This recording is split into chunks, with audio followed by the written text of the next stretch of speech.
Hello viewers, আসসালামু আলাইকুম। আশা করি আপনারা সবাই ভালো আছেন। একে টেকনোলজি চ্যানেলের পক্ষ থেকে আপনাদের সাথে রয়েছি আমি আসাদ। আপনারা দেখছেন মাইক্রোসফট ওয়ার্ডের ধারাবাহিক টিউটোরিয়াল। আমি মাইক্রোসফট ওয়ার্ডের ইনসার্ট ট্যাব নিয়ে আলোচনা করছি, অর্থাৎ ইনসার্ট ট্যাবের অধীনে যতগুলো ফাংশন, যতগুলো অপশন রয়েছে সেগুলো সম্পর্কে ধারাবাহিক আলোচনা করব। তো আজকের এই ভিডিওতে আমি ইনসার্ট ট্যাবের স্ক্রিনশট সম্পর্কে বিস্তারিত আলোচনা করব। আশা করি ভিডিওটি না টেনে সম্পূর্ণ দেখবেন। তো চলেন ভিডিও শুরু করি। তো স্ক্রিনশট করতে গেলে সর্বপ্রথম হচ্ছে ইনসার্ট ট্যাবে যেতে হবে। এরপরে ইলাস্ট্রেশনস গ্রুপের সর্বশেষ যে কাজ সেটি হচ্ছে স্ক্রিনশট। তো স্ক্রিনশটে ক্লিক করতে হবে। ক্লিক করলে এখানে কয়েকটা পেজ আপনারা দিতে পারবেন, এগুলো আমাদের প্রয়োজন নেই। আমরা কি করব, স্ক্রিন ক্লিপিং এ যাব। স্ক্রিন ক্লিপিং এ ক্লিক করব। ক্লিক করলেই আপনারা দেখতে পাচ্ছেন আমার ডেস্কটপটা কিন্তু ব্লার হয়ে গেছে।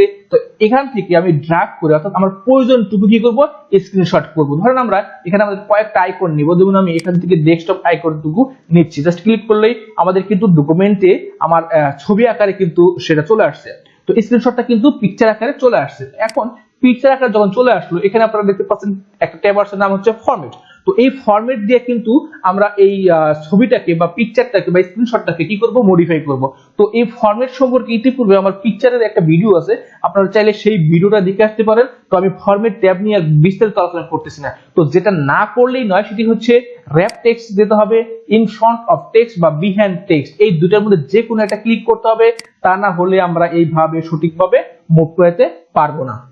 ওকে, তো এখন আমি এটাকে ব্যাকস্পেস দিয়ে ডিলিট করে দিচ্ছি। আমি ধরেন আমরা স্ক্রিনশট মানেই তো হচ্ছে, বুঝতে পারছেন যে স্ক্রিনশট মানেই হচ্ছে ডেস্কটপে যে পেজটা ওপেন থাকবে সেটাই হচ্ছে স্ক্রিনশট হয়ে আসবে। তো ধরেন আমরা দিস পিসিতে ক্লিক করব। ক্লিক করলেই আমরা এই সি ড্রাইভের যে আছে, আমার যে সি ড্রাইভটা আছে, আমি সি ড্রাইভের স্ক্রিনশটটা আমার ডকুমেন্টে নিয়ে আসতে চাচ্ছি। তো এখন স্ক্রিনশট করতে গেলে সর্বপ্রথম হচ্ছে আমাকে ইনসার্ট ট্যাবে যেতে হবে। এরপরে স্ক্রিনশটে ক্লিক করতে হবে। আমি একটু আগে যে পেজটা ওপেন করে রাখলাম সেই পেজটা কিন্তু আমার এখানে সম্পূর্ণ পেজ চলে আসছে। তো এখন যদি আমি এইখানে ক্লিক করি তাহলে আমার ডকুমেন্টে কিন্তু সম্পূর্ণ পেজটাই চলে আসবে। তো যেহেতু আমি সম্পূর্ণ পেজটাই নেব না, এই জন্য আমি কি করব, ক্লিপিং করব। তো ক্লিপিং এ ক্লিক করবেন। ক্লিক করলেই আমাদের সেম ভাবেই কিন্তু আমাদের ডেস্কটপটা কি হয়ে যাবে, ব্লার হয়ে যাবে। এখান থেকে আপনার যতটুকু প্রয়োজন ঠিক ততটুকু ড্র্যাগ করে নিয়ে নেবেন। নিলেই কিন্তু আমাদের সি ড্রাইভটা পিকচার আকারে কিন্তু ডকুমেন্টে অ্যাড হয়ে গেল। এখন যদি আমি এটাকে মুভ করতে চাই, দেখেন আপনারা কিন্তু মুভ হবে না। তো সেম ভাবে আমরা র‍্যাপ টেক্সটে যাব, ইন ফ্রন্ট বা বিহাইন্ড টেক্সট, এই দুটোর মধ্যে যে কোনো একটা ক্লিক করব। ক্লিক করে যেদিকে ইচ্ছা সেদিকেই মুভ করতে পারবো। এখন ছোট করতে চাইলে বড়, ছোট করতে পারবেন, বড় করতে চাইলে বড় করতে পারবেন। ওকে, তো এটাকে আমি আবার ব্যাক স্পেস দিলাম। তো ধরেন স্ক্রিনশটটা কেন করা হয়, যেমন আমরা বিভিন্ন ধরনের নোট তৈরি করার ক্ষেত্রে অনেক সময় আমাদের ছবি আকারে স্ক্রিনশট নিতে হয়। তো সেগুলো আমি দেখাচ্ছি। যেমন ধরেন আমার ইউটিউব চ্যানেলে যেমন আমি কভার পেজটা আমি এখানে স্ক্রিনশট করে নিয়ে আসবো। যেমন এই জন্য আমার গুগল ক্রোমে গিয়ে আমি ইউটিউবে গিয়ে আমার চ্যানেলে আমি চলে গেলাম। এখান থেকে আমরা এই কভার পেজটুকু আমার প্রয়োজন, তাহলে আমি কি করব, এটা ওপেন করে রেখে আমি আমার ডকুমেন্টে গিয়ে আমি ইনসার্ট ট্যাবে যাব। এখান থেকে স্ক্রিনশটে ক্লিক করব। ক্লিক করলেই আমরা এই স্ক্রিন ক্লিপিং নামের যে অপশনটা আছে এখানে ঢুকবো। ক্লিক করলে আমার সেম ভাবে কিন্তু ব্লার হয়ে যাবে।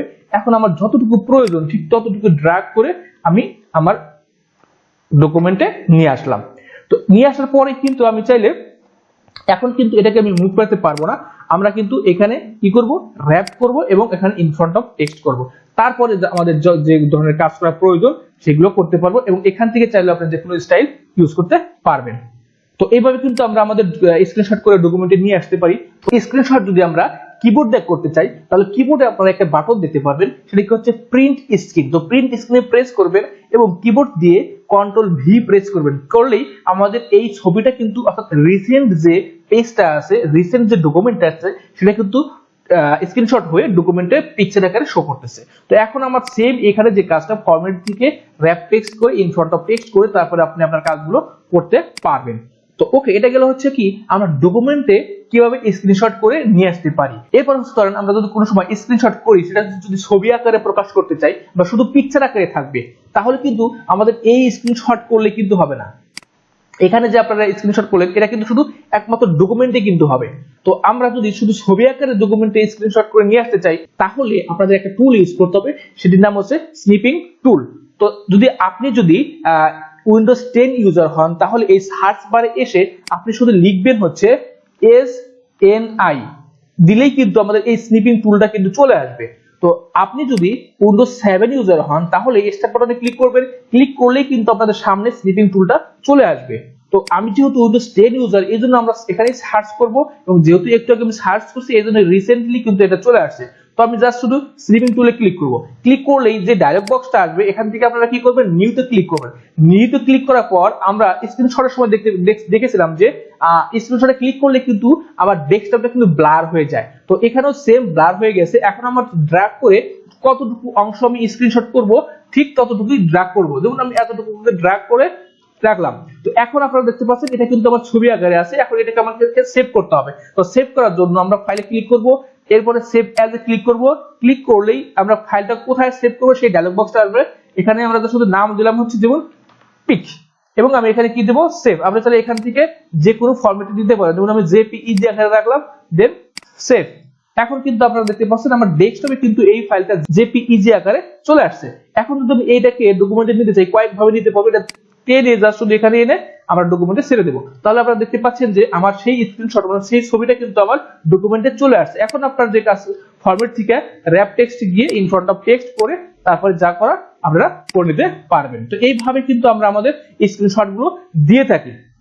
তো আশা করি আপনারা বুঝতে পারছেন যে স্ক্রিনশটটা আসলে কি জন্য করা হয় বা কিভাবে করা হয়। তো আপনারা এই ভিডিওগুলো অবশ্যই দেখবেন, যাতে আমি যেহেতু এই ধারাবাহিক আলোচনা করি এই জন্য প্রত্যেকটা বিষয় আমি আপনাদের কিন্তু শিখাচ্ছি। তো আশা করি আপনারা আমার এই ভিডিওগুলো দেখবেন এবং আমার চ্যানেলের সাথে থাকবেন। তো ভিডিওটা যদি ভালো লেগে থাকে তাহলে সবাই অবশ্যই লাইক, কমেন্ট, শেয়ার এবং সাবস্ক্রাইব করতেই ভুলবেন না। তো আজকের মতো ক্লাস এই পর্যন্তই। সবাই ভালো থাকবেন, সুস্থ থাকবেন। খোদা হাফেজ।